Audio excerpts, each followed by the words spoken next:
네, 오늘 6월 22일입니다. 수요일입니다. 새벽 예배에 나오신 우리 성도님들을 환영합니다.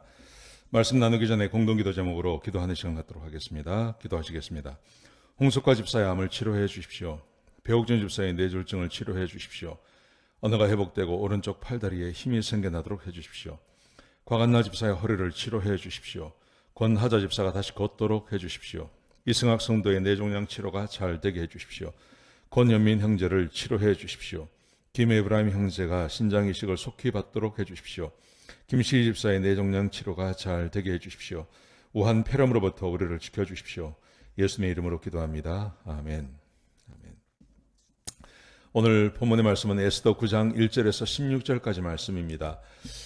사람을 해치려고 하는 것, 사람을 해치고 사람을 죽이려고 하는 것이 얼마나 치명적으로 본인에게 그 대가로 다가오는지를 우리에게 보여주고 있습니다.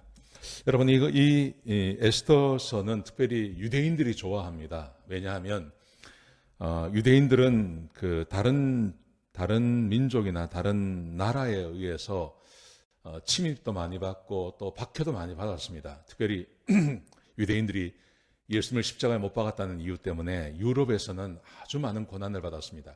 이런 고난을 받을 때마다 유대인들은 이 에스더서를 묵상하고 읽고 또 가르치고 하면서 하나님께서 자기 편임을 그렇게 강조했습니다. 여러분, 오늘 그런데 이 본문이 우리에게 주고 있는 교훈은 비단 유대인만 하나님께서 보호하신다는 의미가 아닙니다. 하나님께서 말씀하셨습니다. 십계명을 주시면서 살인하지 말라 말씀하셨습니다. 여러분, 그 말의 의미는 어떤 거냐면, 살인하면 다른 사람을 괴롭히고 다른 사람을 죽이고 또 다른 사람을 해치려고 하는 것이, 그것은 하나님 앞에서 절대 받아들일 수 없는 것입니다. 하나님께서는 특별한 이유가 없는 이상, 특별한 이유라는 것은 해를 끼치는 것을 말하는 것입니다. 오히려 그 사람들 때문에 해를 끼치고 하나님의 말씀을 정면으로 부정하고 반박하고 하지 않는 이상 하나님께서는 살인이나 이런 것을 명령하신 적이 단 한 번도 없으십니다. 우리는 지금 세상 안에서 서로 어울리며 살아갑니다. 여러분, 이 세상을 살아가면서 우리가 정말 조심해야 될 것, 다른 사람을 해치는 일을 하지 말아야 된다는 거죠. 오늘 본문의 말씀해 보시면요, 12월 13일이 되었습니다. 12월 13일이 되었는데 특별히 1절에 보시면 유대인을 죽이려고 했던 그날에 오히려 유대인을 미워하고 유대인을 해치려고 하던 자들이 도리어 제거되는 날이다, 이렇게 기록되고 있습니다. 여러분, 이것을 유대인들은 자기들에게만 적용을 합니다. 근데 그렇지 않습니다. 하나님께서는 살인하지 말라고 말씀하셨고 이웃을 사랑하라고 말씀하셨기 때문에 다른 이웃을, 다른 사람과 이웃을 해치려고 하는 것은 굉장히 치명적입니다. 하나님께서 허락하지 아니하실 뿐만 아니라 그 해치려는 것이 오히려 자기에게 돌아갈 수 있다는 것도 오늘 본문이 우리에게 주고 있는 교훈입니다. 여러분, 그래서 2절에 보시면요, 유대인들이 모임을 가지고 유대인들만 따로 모였습니다. 그래서 자기들을 해하려 하던 자들을 다 죽였습니다. 왜? 하만이 12월 13일 날 유대인들을 다 죽이려고 했습니다. 근데 그런 조서가 내려갔고 평소에 유대인들에 대해서 좋지 않은 감정을 가졌다든지 아니면 그 유대인들의 돈을, 그 사람들을 죽이고 그 사람들의 재산을 빼앗으려는 욕심을 가진 사람들이 왜 그런 모임을 갖지 않았겠습니까? 이걸 유대인들이 알고 있었던 것입니다. 그래서 12월 13일 날 오히려 같은 날이 되었을 때 아하수에로 왕이 그 명령을 내리지 않습니까? 그날 하루 유대인을 죽이려고 했던 사람들을 다 죽이라, 이렇게 명령을 했습니다. 그러자 유대인들이 실제로 그 일을 했고 그 결과 모든 민족이 두려워하게 되었다고 말씀하십니다. 사랑하시는 성도 여러분, 유대인들이 자기를 해하려고 하는 자들만 제거했습니다. 죽였습니다. 평소에 유대인들에 대해서 죽이려고 하지도 않고 그들의 재산을 빼앗으려고 하지 않았던 사람들은 아무 일도 없었습니다. 그런데 하나님께서 허락하시고 그리고 왕도 허락하고 그리고 유대인들이 했던 일은 평소에 유대인을 죽이고 그들의 돈을 빼앗으려고 했던 사람들이 그렇게 한 거죠. 여러분, 그래서 6절부터 10절까지 말씀해 보시면 이렇게 기록되어 있습니다. 수산성에서만 500명을 죽입니다. 그리고 하만의 10아들을 죽입니다. 근데 이렇게 기록되어 있습니다. 그들의 재산에는 손을 대지 않았더라. 그들의 재산에는 손을 대지 않았다고 이야기합니다. 무슨 말이냐면 유대인들을 죽이려고 했던 사람들이 다른 게 아니라 그들의 재산을 뺏으려고 그랬던 사람들이 대부분이었기 때문에 이 유대인들은 자기들은 남의 재산을 뺏으려고 사람을 죽이려고 하는 것이 아니라는 것을 사람들에게 보여주기 위해서 지금 이 유대인들은 하만의 아들들을 죽이면서도 그들의 재산에 전혀 손을 대지 않습니다. 그뿐만이 아닙니다.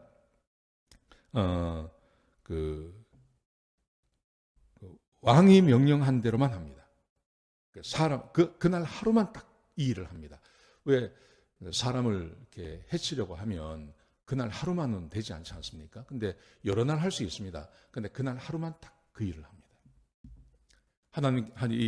이 왕이 명령한 대로 순종하는 거죠. 무조건 학살하지 않습니다.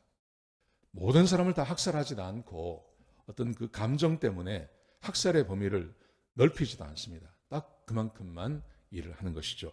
자, 거기다가 오늘 아주 재미있는 것은 어떤 거냐 하면 에스더와 왕과의 대화가 기록되어져 있습니다. 왕이 이렇게 말을 합니다. 각 도시에서 죽인 사람들의 보고를 받습니다. 이 보고받은 것을 에스더에게 이야기를 해줍니다. 수산성에만 500명이 죽었고 하만의 10아들을 죽였고 그러니 다른 도시에서는 얼마나 많은 사람이 죽었겠느냐, 이것을 에스더에게 보고를 해주었습니다. 그러자 에스더가 뜻밖의 이야기를 합니다. 뭐라고 말을 하냐면 이 수산성에서만 오늘 행한 것을 내일까지 행하게 해주십시오. 저는 처음에 이게 좀 이해가 안 됐습니다. 처음에 왕에게 요구할 때 12월 13일 하루만 사람들을 반대하던 사람들을 도륙하게 해달라고 이야기했는데 에스더가 하루 더 연장해달라고 이야기합니다. 그러자 왕이 하루 더 연장해 줍니다. 그래서 보시면 15절에 보시면 12월 14일 날 수산성에 있는 유다인이 300명을 더 죽입니다. 왜 이렇게 했을까 하는 거죠. 그 다음 말씀에 보시면 15절에 보시면 재산에는 손을 대지 않았습니다. 이걸 강조하고 있고요. 나라 전체에서 7만 5천 명을 죽이고 12월 13일 하루에요. 7만 5천 명을 죽이고 그들의 재산에도 손을 대지 않았다고 이야기합니다. 왜 이렇게 했을까? 왜 에스더는 하루를 더 연장시켜달라고 그랬을까? 아마도 유대인들을 해치려고 했던 사람들, 유대인을 해치려고 했던 사람들을 남겨놓지 않겠다고 하는 그런 의지 같아 보입니다. 그리고 정말 유대인들을 무서워하고 특별히 유대인들이 섬기는 그 하나님을 무서워하게 하려고 에스더가 하루 더 연장해달라, 아마 그렇게 이야기한 것 같습니다. 자, 오늘 본문이 주고 있는 교훈, 이 본문이 우리에게 주고 있는 교훈이 이것입니다. 유대인을 건드리지 말라, 그런 말이 아닙니다. 유대인뿐만이 아니라 모든 사람은 다 하나님의 형상으로 만들어졌기 때문에 어떤 사람을 해치려고 하는 의도를 가지고 어떤 사람을 접근하고 사람을 해치는 것은 굉장히 위험한 것입니다. 그렇게 하지 말아야 됩니다. 특별히 사람을 해친다는 게 여러 가지가 있지 않습니까?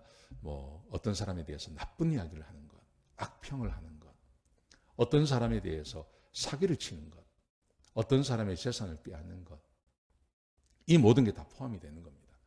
그게 진짜 위험한 겁니다. 그거 하시면 안 됩니다. 그래서 하나님께서 우리에게 서로 사랑하라고 말씀하셨고 그렇게 하셨습니다. 여러분, 역사를 생각해 보십시오. 이 지금 세계 역사를 생각해 보면 세계 역사 가운데 힘을 가졌던 사람들이 다른 민족을 빼앗고 다른 민족을 치고 하려고 했던 그게 굉장히 많습니다. 최근에 드러난 게 러시아 아닙니까? 러시아가 우크라이나를 한 달도 안 걸리게 한 20일이면 다 집어삼킬 걸로 생각을 했습니다. 그런데 이게 안 되지 않습니까? 무고한 우크라이나 사람들을 공격하고 그들의 재산을 빼앗고 나라를 빼앗고, 아마 푸틴이 그렇게 계산하고 들어갔다가 지금 아주 피를 보지 않습니까? 지금 나라가 망하게 생겼습니다. 푸틴도 망하게 생겼습니다. 여러분, 이 세상 가운데 얼마나 그런 독재자들이 많았습니까? 다른 민족을 빼앗고 다른 것을 빼앗기 위해서 전쟁을 일으켰던 사람들이 얼마나 많습니까? 우리 민족 중에도 김일성이라는 자가 있지 않습니까? 근데 어떻게 됐습니까? 결말이 좋지 않습니다. 지금 북한의 꼴을 보십시오. 중국의 꼴을 보십시오. 일본도 마찬가지고요. 독일도 마찬가지고요. 그것을 청산한 다음에야 정상적인 국가가 될 수 있었죠. 그러므로 오늘 본문이 우리에게 주고 있는 것, 다른 사람을 해치려고 하면 안 됩니다. 다른 사람을 해치기 위해서 이렇게 하는 것 정말 위험한 겁니다. 하나님께서 절대 복 주지 않습니다. 오늘 본문이 우리에게 주고 있는 교훈을 좀 깊이 생각하셨으면 좋겠습니다. 우리가 살아가는 이상 다른 사람을 해치는 일, 다른 사람을 해치는 말 하지 말아야 됩니다. 그래야 하나님께서 우리를 축복하시는 것입니다. 오늘 이 말씀 꼭 기억하시고 살아가시는 저와 여러분 되시길 주의 이름으로 축복합니다. 기도하시겠습니다. 아버지 하나님, 귀한 말씀 주셔서 감사합니다. 다른 사람을 해치는 것이 얼마나 위험한 것인지를 우리에게 보여주었습니다. 하만이 유대인들을 죽이고 모르드게를 죽이려고 하다가 자기가 죽는 것을 봅니다. 하나님, 이 교훈을 잊지 않게 하시고 하나님께서 우리에게 명령하신 대로 형제를 사랑하며 서로 우애하며 할 수 있으면 모든 사람과 화평하게 지내는 우리 교인들이 되게 인도하여 주옵소서. 주님 감사합니다. 예수님의 귀하신 이름으로 기도드렸습니다. 아멘.